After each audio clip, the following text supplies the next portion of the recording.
Perezida wa Leta Zunze Ubumwe za Amerika Donald Trump yagiriye uruzinduko i Beijing mu Bushinwa hagati ya tariki 13 na tariki 15 z'ukwezi kwa gatanu muri mwaka 2026, aho yahuye na Perezida Xi Jinping.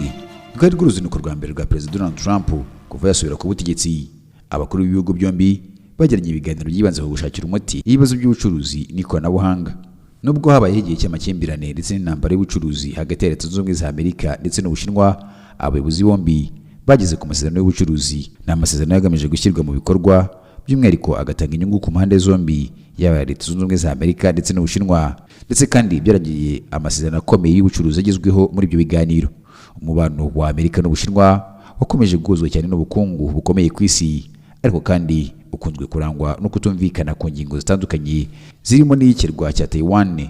Iki ni ikibazo gikomeye cyane kandi gishobora guteza intambara hagati ya Leta Zunze Ubumwe za Amerika n'igihugu cy'Ubushinwa. Ubushinwa bufata Taiwan nk'intara yabwo, bwavuze ko buzakoresha imbaraga zose zishoboka yaba iza gisirikare kugira ngo bwigarurire iyi ntara ya Taiwan. Ni mu gihe kandi Amerika yo ishyigikiye ko Taiwan yigenga, ndetse kandi amakuru ahari avuga ko umunyamerika agurisha intwaro zikomeye kuri Taiwan kugira ngo ishobore kwirinda igihugu cy'Ubushinwa. Uguhura kwa Perezida Donald Trump nyuma y'imyaka myinshi hari amakimbirane hagati ya Taiwan n'Ubushinwa byagaragarije Taiwan ko ishobora kuba yarifashijwe kugira ngo Amerika igere ku masezerano y'ubucuruzi n'igihugu cy'Ubushinwa.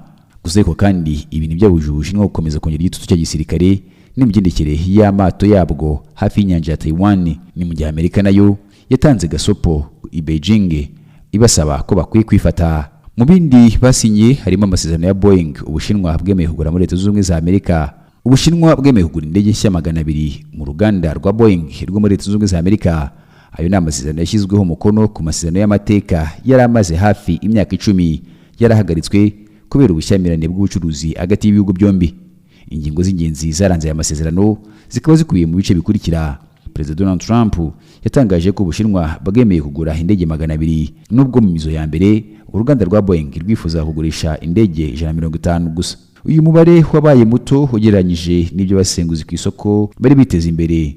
Bakigaga ko indege 500 arizo zagurishwa igihugu cy'Ubushinwa, bituma imigabane ya Boeing nayo ihita igabanyukaho 4.1% ku isoko ry'imari. Minisiteri y'ubucuruzi y'Ubushinwa ntayisi itangaza ku mugaragaro amatsinda yose y'indege izagurwa, ariko kandi amakuru akaberekana ko higanjemo indege zo mu bwoko bwa Boeing 737 Max. Trump yongeye ko izi ndege zizashyirwaho moteri zo mu bwoko bwa GE Aerospace.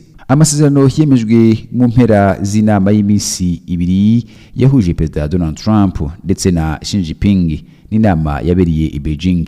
Ubushakashatsi bushya bwakozwe n'ikigo cyitwa Pew Research Center bugaragaza ko Ubushinwa bukunzwe cyane kurusha Leta Zunze Ubumwe za Amerika n'ibihugu byinshi byo ku isi.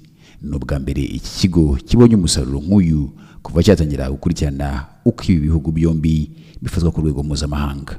Ni ubushakashatsi bwakozwe n'ikigo gikorera muri Leta Zunze Ubumwe za Amerika. Ubu bushakashatsi bukaba bugaragaza uko abantu babona neza Ubushinwa byazamutse bikagera ku rwego rwo hejuru mu bihugu byinshi. Ni mu gihe Leta Zunze Ubumwe za Amerika yo ibonwa nabi ugereranyije n'igihugu cy'Ubushinwa. Muri rusange abagize uruhare muri ubu bushakashatsi bagaragaje ko ngo batizeye cyane Perezida wa Leta Zunze Ubumwe za Amerika Donald Trump ndetse n'umuyobozi w'Ubushinwa Xi Jinping, ariko Xi Jinping yagaragaje amanota aruta aya Trump mu cyizere agirirwa n'abantu. Nubwo Amerika ikomeje kubonwa nk'igihugu cyubaha ubwisanzure bw'abantu kurusha igihugu cy'Ubushinwa, abakoreweho ubushakashatsi bakaba barabonye ko Ubushinwa butivanga cyane mu bibazo by'ibindi bihugu nk'uko Leta Zunze Ubumwe za Amerika zibikora. Pew Research Center yabashije abantu barenga 42,000 mu bihugu 36 hagati y'ukwezi kwa kabiri n'ukwezi kwa gatanu, ibabaza uko babona ibihugu byombi. Ababajijwe basabwe kugaragaza niba bafite imyumvire myiza cyane, myiza mu rugero, mibi mu rugero, cyangwa mibi cyane kuri buri gihugu. Nyuma yo kubabaza ibyo bibazo rero, iki kigo cyasanze mu bihugu 25 kuri 36 byakorewemo ubushakashatsi abantu biyumvamo Ubushinwa ari benshi kurusha abiyumvamo Leta Zunze Ubumwe za Amerika. Jonathan Schulman, umwe mu bakoze ubushakashatsi, yavuze ko ari ubwa mbere iki kigo gikoze ubushakashatsi kuri ibihugu by'ibihangange kuva mu mwaka wa 2002 kigasanga hari ibihugu byinshi bifite imyumvire nk'iyi ku bihugu byombi. Mu myaka yashize ikigo Pew Research Center cyari cyarabonye igabanyuka ry'abiyumvamo Leta Zunze Ubumwe za Amerika mu mwaka wa 2008 nyuma y'ubuyobozi bwa Perezida George Bush ndetse no mu mwaka wa 2017 ubwo Trump yatangiraga manda ye ya mbere. Ibihugu nka Espagne, Indonesia, Ubutaliyani, Ubugereki ndetse n'igihugu cya Canada byabaye bimwe mu bihugu byagaragaje impinduka nini mu kwiyumvamo igihugu cy'Ubushinwa. Ni mu gihe kandi ibihugu bitandatu byonyine ari byo byagaragaye muri ubu bushakashatsi bikomeje kugaragaza ko bibona Leta Zunze Ubumwe za Amerika neza kurusha igihugu cy'Ubushinwa. Muri ibyo bihugu harimo byinshi bifitanye umubano ukomeye na Leta Zunze Ubumwe za Amerika nk'igihugu cya Pologne, Philippines, Korea y'Epfo, Ubuhinde, Ubuyapani ndetse n'igihugu cya Israeli. Ku rundi ruhande, ikigo cyasaze impuzandengo y'abantu bafite imyumvire myiza kuri Leta Zunze Ubumwe za Amerika mu bihugu 20 yarakomeje kugabanyuka mu myaka ishize. Ni mu gihe kandi iyo Ubushinwa yo yakomeje kuzamuka. Abashakashatsi kandi basanze mu bihugu birenga 1/3 byakoreyemo ubushakashatsi abantu bafite imyumvire myiza ku Bushinwa yiyongereye mu myaka ishize. Iyi myumvire ikaba yariyongereye mu myaka ishize. Mu bihugu bimwe na bimwe byakoreyemo ubushakashatsi uyu mwaka, imyumvire myiza ku Bushinwa yageze ku rwego rwo hejuru kurusha mbere, birimo Ubutaliyani, Espagne, Colombia, Mexique, Indonesia, Malaysia, Nigeria ndetse n'igihugu cya Turkiya. Abashakashatsi basanze muri rusange ibihugu bifite ubukungu bugereranyije bikunze kugira imyumvire myiza ku gihugu cy'Ubushinwa. Ni mu gihe kandi ibihugu bikize cyane ngo byo birushaho kutiyumvamo iki gihugu cy'Ubushinwa. Icyakora Singapore ni kimwe mu byihariye kuri iyi myumvire, cyane ko icyo gihugu gifite umusaruro mbumbe uri hejuru mu byakoreyemo ubushakashatsi, ariko kikaba gifite imyumvire myiza ku gihugu cy'Ubushinwa. Abagera kuri 90% by'Abanyapakistani bagaragaje ko babona igihugu cy'Ubushinwa neza.